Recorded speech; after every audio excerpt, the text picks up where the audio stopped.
মহান আল্লাহ তাআলার অন্যতম সৃষ্টি সাপ। পবিত্র কোরআনেও সাপের আলোচনা এসেছে। মহান আল্লাহ ফেরাউনের জাদুকর বাহিনীর বিরুদ্ধে নিজ পয়গম্বরকে সহযোগিতা করার জন্য তার হাতের লাঠিকে মুজিজা স্বরূপ সাপ বানিয়ে দিয়েছিলেন।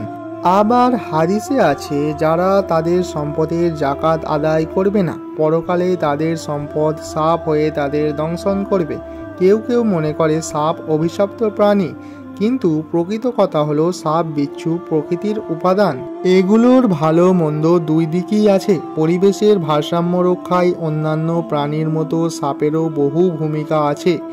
ভূমিকা রয়েছে অর্থনীতিতেও, কিন্তু কখনো কখনো এদের আক্রমণে মানুষের প্রাণহানির ঘটনা ঘটে।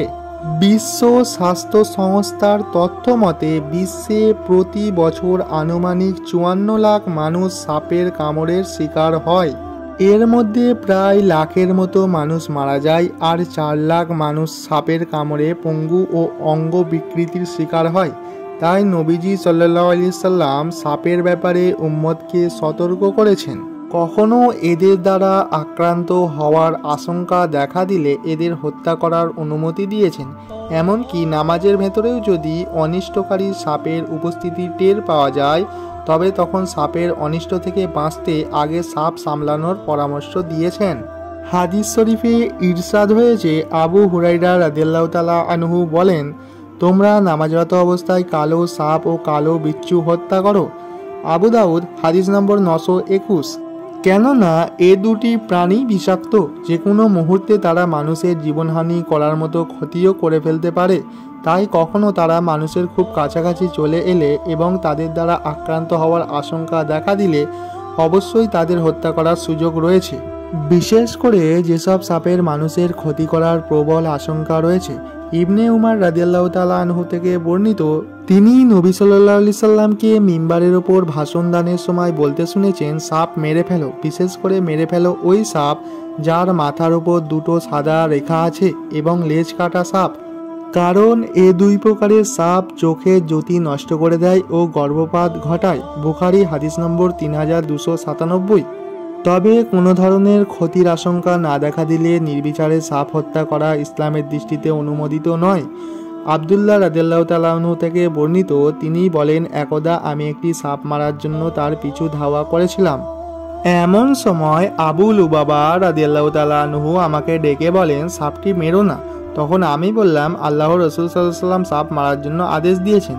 তিনি বলেন, এরপরে নবী সাল্লাল্লাহু আলাইহি ওয়াসাল্লাম যে সাপ ঘরে বাস করে, যাকে আওয়ামির বলা হয়, এমন সাপ মারতে নিষেধ করেছেন। বুখারী হাদিস নম্বর 3298। এনসাইক্লোপিডিয়া অব ব্রিটানিকার তথ্যমতে বিশ্বে প্রায় 3000 প্রজাতির সাপ আছে। বাংলাপিডিয়ার তথ্যমতে বাংলাদেশে প্রায় 90 প্রজাতির সাপ আছে, যার 3/4 নির্বিষ। এগুলো ফসলের ক্ষতিকর প্রাণীদের খেয়ে বেঁচে থাকে। আবার বিষাক্ত সাপের বিষও জীবন রক্ষাকারী ওষুধ তৈরিতে ব্যবহৃত হয়। বিশ্ব অর্থনীতিতে সাপের বিষের বাজার বেশ বড় এবং এটি অত্যন্ত মূল্যবান হওয়ায় বিভিন্ন দেশে বাণিজ্যিকভাবেও অনেক সাপ পালন করেন। গণমাধ্যমের তথ্যমতে প্রতি লিটার সাপের বিষের দাম কোটি কোটি টাকা। তাই গণহারে সব সাপ হত্যা করা থেকেও বিরত থাকতে হবে। ক্ষেত্র বিশেষে সাপ যেমন বিপদ, আবার কোনো কোনো ক্ষেত্রে সাপ সম্পদ। তাই এ ব্যাপারে যেমন সতর্কতা অবলম্বন করতে হবে, ক্ষতি করার আশঙ্কা দেখা দিলে আত্মরক্ষার্থে তাদের প্রতিহত করতে হবে, তেমনি নিরাপদ দূরত্বে থাকলে তাদের ক্ষতি করা থেকেও বিরত থাকতে হবে এবং সর্বদা অনিষ্টকারী প্রাণী থেকে মহান আল্লাহর কাছে আশ্রয়ও চাইতে হবে।